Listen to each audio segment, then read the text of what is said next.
اس وقت ایران جنگ میں ایرانی جزیرہ خارگ سب سے زیادہ اہمیت کا حامل ہو گیا ہے، جو ایران کے خام تیل کی برآمد کا مرکز ہے، اور ابھی تک امریکی اور اسرائیلی فورسز کی جانب سے اسے نشانہ نہیں بنایا گیا ہے۔ اس حوالے سے برطانوی جریدے فائنینشیل ٹائمز نے لکھا ہے کہ خلیج کے شمال میں واقع ایک چھوٹا سا جزیرہ ایران کے لیے انتہا سے زیادہ اہم ہے اور بہت ہی حساس ہدف ہے، اور اسے نشانہ بنانا نسبتاً آسان بھی ہے، مگر اب تک امریکہ اور اسرائیل کی بمباری میں اسے نشانہ نہیں بنایا گیا ہے۔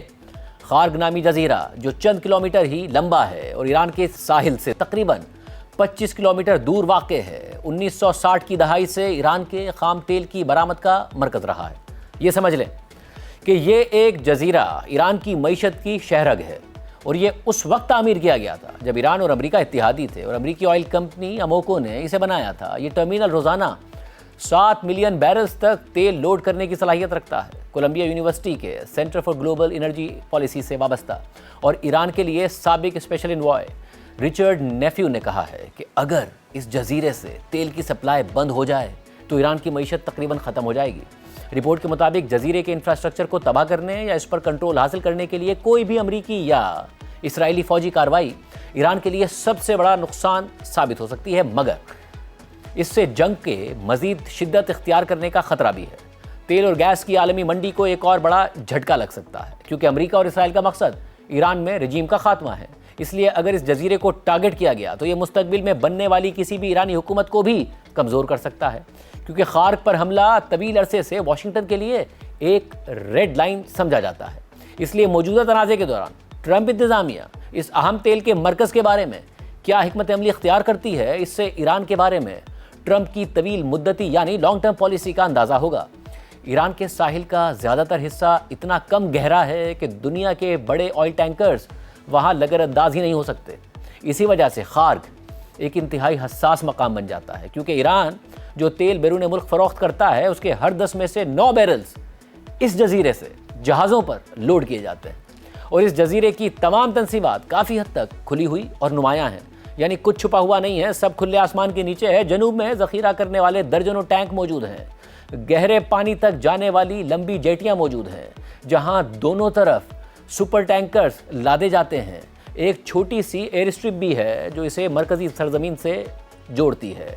زیر سمندر پائپ لائنیں اس ٹرمینل کو ایران کے چند بڑے تیل کے کنوؤں سے ملاتی ہیں۔ 1980 کی دہائی میں ایران عراق جنگ کے دوران اس جزیرے پر شدید بمباری بھی کی گئی تھی، اور اب موجودہ صورتحال میں گزشتہ ہفتے سے ایران نے پڑوسی ممالک کے تیل اور گیس کے انفراسٹرکچر پر حملوں کے ذریعے اس تنازع کو مزید پھیلا دیا ہے، جس سے تیل اور گیس کی منڈیوں میں ایک ایسا بحران پیدا ہوا جو پہلے کبھی نہیں دیکھا گیا، ایسا اتار چڑھاؤ ہوا جو ماضی میں کبھی نہیں ہوا۔ صدر ٹرمپ کو مجبور ہونا پڑا کہ وہ اپنی سب سے بڑی پالیسی بدل دیں اور بھارت سمیت دیگر ممالک کو اپنے دشمن ملک روس سے تیل خریدنے کی اجازت دے دیں۔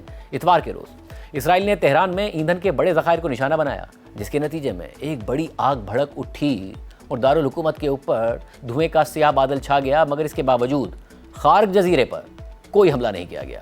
اور پھر یہ خبر بھی سامنے آئی کہ ٹرمپ انتظامیہ اس بات سے بھی ناراض ہے کہ اسرائیل نے ایران میں تیل کو کیوں نشانہ بنایا، حالانکہ امریکہ خود بچیوں کے اسکولز، اسپتالوں اور دیگر عوامی مقامات کو نشانہ بنا رہا ہے۔ مگر جیسے ہی اسرائیل نے تیل کے ذخیرے کو نشانہ بنایا تو صدر ٹرمپ کو بہت برا لگا۔ فائنینشیل ٹائمز کے مطابق ایسا لگتا ہے کہ یہ ٹرمینل مکمل طور پر کام کر رہا ہے۔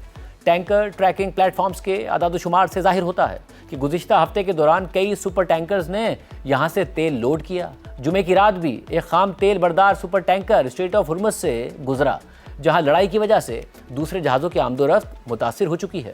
جنگ دوسرے ہفتے میں داخل ہونے کے بعد صدر ٹرمپ نے کہہ دیا کہ اب امریکی بمباری کا دائرہ صرف فوجی اور جوہری اہداف تک محدود نہیں رہے گا، بلکہ اس میں نئے علاقے اور لوگوں کے بعض گروپس بھی شامل ہو سکتے ہیں۔ تاہم وائٹ ہاؤس نے خارگ جزیرے کے بارے میں اپنی حکمت عملی پر تبصرہ کرنے سے ابھی تک انکار کیا ہے۔ خطے میں توانائی سے متعلق ایک اعلیٰ عہدیدار نے کہا کہ اگر خارگ پر حملہ ہوا تو پھر جنگ کے تمام اصول ختم ہو جائیں گے۔ کچھ اسرائیلی سیاستدان بھی ایران کے توانائی کے انفراسٹرکچر پر حملوں کا مطالبہ کر رہے ہیں۔ اپوزیشن لیڈر یائر لیپڈ نے ہفتے کے روز دوبارہ کہا کہ اسرائیل کو چاہیے کہ خارگ جزیرے پر ایران کی تمام تیل کی فیلڈز اور توانائی کی صنعت کو تباہ کر دے، کیونکہ یہی وہ اقدام ہے جو ایران کی معیشت کو مفلوج کر دے گا اور حکومت کو گرا دے گا۔ تاہم فائنینشیل ٹائمز میں رچرڈ نیفیو کی رائے کے مطابق خارگ پر حملہ جنگ میں ایک بہت بڑا اضافہ اور قدم ہوگا۔ امریکہ اور اسرائیل دونوں کو معلوم ہے کہ اگر خارگ پر حملہ کیا گیا تو ایران خلیجی ممالک کے تیل کے انفراسٹرکچر کو زیادہ بڑے پیمانے پر براہ راست نشانہ بنا سکتا ہے۔ اور اس سے عالمی منڈی میں تیل کی سپلائی بہت لمبے عرصے کے لیے متاثر ہو جائے گی۔ تیل اور گیس کی قیمتیں بھی آسمان کو پہنچ جائیں گی اور عالمی معیشت کا بھٹا بیٹھ جائے گا۔ جیسا کہ قطر کے وزیر توانائی نے بھی کہا تھا کہ یہ جنگ طویل ہوگی تو تیل کی قیمت دگنی یعنی $150 فی بیرل ہو جائے گی اور مہنگائی کا طوفان لائے گی اور دنیا کی معیشتوں کا بھٹا بٹھا دے گی۔ فائنینشل ٹائمز کے مطابق اگر جنگ میں خارق جزیرے کو تباہ کر دیا گیا تو پھر ایران میں حکومت کی تبدیلی کامیاب بھی ہو جائے تو بھی اس کے بعد آنے والی حکومت بہت کمزور ہو جائے گی۔ یہی وجہ ہے کہ ابھی تک ایسا نہیں کیا گیا، مگر اس کا مطلب یہ نہیں ہے کہ اس جزیرے کو کبھی نشانہ نہیں بنایا جائے گا۔ رپورٹ کے مطابق ٹرمپ انتظامیہ کے بعض عہدیداروں نے اشارہ دیا ہے کہ طویل مدتی حکمت عملی یہ ہو سکتی ہے کہ ایران کے تیل کے ذخائر آخرکار فرینڈلی فورسز کے کنٹرول میں آ جائیں۔ وائٹ ہاؤس کی نیشنل انرجی ڈومیننس کونسل کے ایگزیکٹو ڈائریکٹر جیرڈ ایگن نے فاکس نیوز سے بات کرتے ہوئے کہا کہ بالآخر ہمیں اسٹریٹ آف ہرمز کے مسائل کی فکر نہیں کرنی پڑے گی کیونکہ ہم تیل کو دہشت گردوں کے ہاتھوں سے نکال لیں گے۔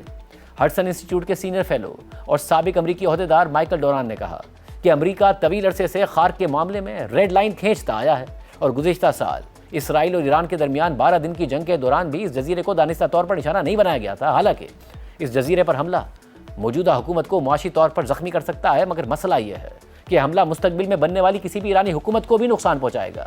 انہوں نے کہا کہ وائٹ ہاؤس یہ بھی نہیں چاہتا کہ تیل کی قیمتوں میں مزید اضافہ ہو۔ امکان ہے کہ اسرائیل بھی امریکی پابندیوں کی پاسداری کرے گا۔ اب تک اسرائیلی اور امریکی افواج نے حملوں کی جغرافیائی ذمہ داریاں تقسیم کر رکھی ہیں۔ اسرائیلی طیارے ایران کے مغربی اور وسطی علاقوں کو نشانہ بنا رہے ہیں، جبکہ امریکہ ایران کے جنوبی حصے اور اس کے سمندروں کی ذمہ داری سنبھالے ہوئے ہے، جن میں خارق جزیرہ بھی شامل ہے۔ تیل کی قیمتوں میں اضافے کے خدشے اور چین کے ساتھ تعلقات برقرار رکھنے کی اہمیت کی وجہ سے ممکن ہے کہ خارق سے خام تیل کی مسلسل سپلائی جاری رہے۔ ایران کی تیل کی برآمدات کی بھاری مقدار چین ہی کو جاتی ہے۔ اس وقت جنگ کے دوران بھی ایران نے چین کو 1.10 کروڑ بیرلز تیل سپلائی کیا ہے۔ مائیکل ڈوران نے کہا کہ صرف انتہائی سنگین حالات جیسے کہ خلیجی ممالک کو ایرانی حملوں میں بڑے جانی نقصانات کا سامنا ہو اور وہ جوابی کارروائی کا مطالبہ کریں، تبھی خارق جزیرے کو موجودہ جنگی اہداف میں شامل کیا جا سکتا ہے۔ اسرائیلی آپریشن کے بارے میں بریفنگ لینے والے ایک شخص نے بتایا کہ فی الحال جنگ کا مقصد محدود ہے اور ایران کو مکمل طور پر تباہ کرنا نہیں ہے۔ اصل مقصد حکومت کی تبدیلی کے لیے راستہ ہموار کرنا ہے۔